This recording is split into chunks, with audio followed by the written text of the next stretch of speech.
Hello বন্ধুরা, আমাদের চ্যানেলে আপনাদের স্বাগতম। আজ আমরা এমন একটি পরিচিত সবজি নিয়ে কথা বলবো যার পুষ্টিগুণ আর স্বাস্থ্য উপকারিতা জানলে আপনি অবাক হবেন। আর সেটা হলো কচুরলতি। বাঙালির রান্নাঘরে এটি দারুণ জনপ্রিয় হলেও এর স্বাস্থ্য রহস্য অনেকেরই অজানা। তাই আজকের ভিডিওতে আমরা কচুরলতি নিয়ে বিস্তারিত আলোচনা করব। তাই ভিডিওটি শেষ পর্যন্ত দেখতে থাকুন। চলুন তাহলে শুরু করা যাক। প্রথমেই দেখে নেই কচুরলতির কি কি মূল্যবান পুষ্টি উপাদান ও উপকারিতা রয়েছে। ১ নম্বরে রক্ত স্বল্পতা দূর করে। যারা রক্ত স্বল্পতায় ভুগছেন তাদের জন্য কচুরলতি খুবই উপকারী।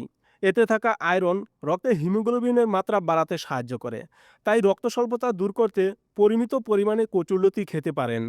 ২ নম্বরে হৃদরোগের ঝুঁকি কমায়। কচুর লতিতে রয়েছে প্রচুর পরিমাণে পটাশিয়াম।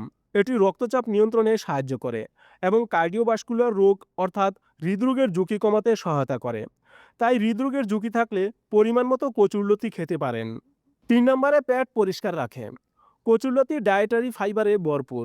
এটি হজম শক্তি বাড়াতে, কোষ্ঠকাঠিন্য দূর করতে এবং পেট পরিষ্কার রাখতে দারুণ কার্যকর। তাই পেটে কোনো গোলমাল থাকলে নিয়ম মেনে কচুরলতি খান। ৪ নম্বরে রোগ প্রতিরোধ ক্ষমতা বাড়ায়। কচুর লতিতে থাকা ভিটামিন সি এবং অন্যান্য অ্যান্টিঅক্সিডেন্ট শরীরের রোগ প্রতিরোধ ক্ষমতাকে শক্তিশালী করে। তাই রোগ প্রতিরোধ ক্ষমতা বাড়াতে কচুর লতি খেতে পারেন। ৫ নম্বরে ওজন নিয়ন্ত্রণে সহায়ক। কচুর লতিতে ফাইবার বেশি এবং ক্যালোরি কম থাকায় এটি আপনাকে দীর্ঘক্ষণ পেট ভরা থাকার অনুভূতি দেয়। ফলে অতিরিক্ত খাওয়া নিয়ন্ত্রণে থাকে এবং ওজন কমাতে সাহায্য করে। ৬ নম্বরে ত্বক ও চুলের জন্য ভালো। কচুর লতিতে থাকা অ্যান্টিঅক্সিডেন্ট ত্বকের সৌন্দর্য বাড়ায় এবং চুল পড়া কমাতে সহায়ক। তাই ত্বক ও চুলের যত্নে পরিমাণ মতো কচুরলতি খেতে পারেন। এবার জেনে নেই কচুরলতি খাওয়ার কিছু গুরুত্বপূর্ণ সতর্কতা। কচুরলতির এত গুণের পরও একটি বিষয় নিয়ে অনেকের মনেই ভয় থাকে, তা হলো গলা চুলকানো। এই সমস্যা কেন হয় এবং এর সমাধান কি, চলুন জেনে নেই। এই সমস্যার কারণ হলো কচুরলতিতে ক্যালসিয়াম অক্সালেট নামক একটি উপাদান থাকে, যা অনেকের গলা বা ত্বকে অ্যালার্জির মতো অনুভূতি বা চুলকানি সৃষ্টি করে। এর সতর্কতা ও প্রতিকার হলো গলা চুলকানো এড়াতে রান্না করার আগে লতিকে ভালো করে পরিষ্কার করে বাপিয়ে নিতে হবে। এরপর লেবুর রস, তেঁতুল বা টক দই দিয়ে রান্না করলে অক্সালেটের প্রভাব অনেকটাই কমে যায়। যদি আপনার থাইরয়েডের সমস্যা থাকে তবে এটি খাওয়ার আগে একবার ডাক্তারের পরামর্শ নিতে পারেন। এবার জানবো খাওয়ার নিয়ম ও সঠিক সময়। সাধারণত ভাতের সঙ্গে তরকারি বা ভর্তা করে কচুরলতি খাওয়া হয়।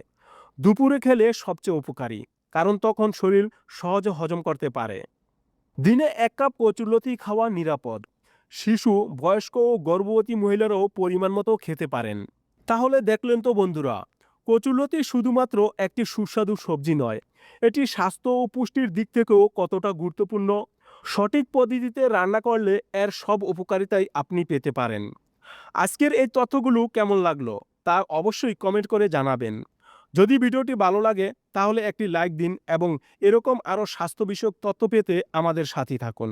আপনারা আর কোন সবজির স্বাস্থ্য উপকারিতা সম্পর্কে জানতে চান নিচে কমেন্ট বক্সে লিখে জানান। ভালো থাকবেন, সুস্থ থাকবেন, ধন্যবাদ।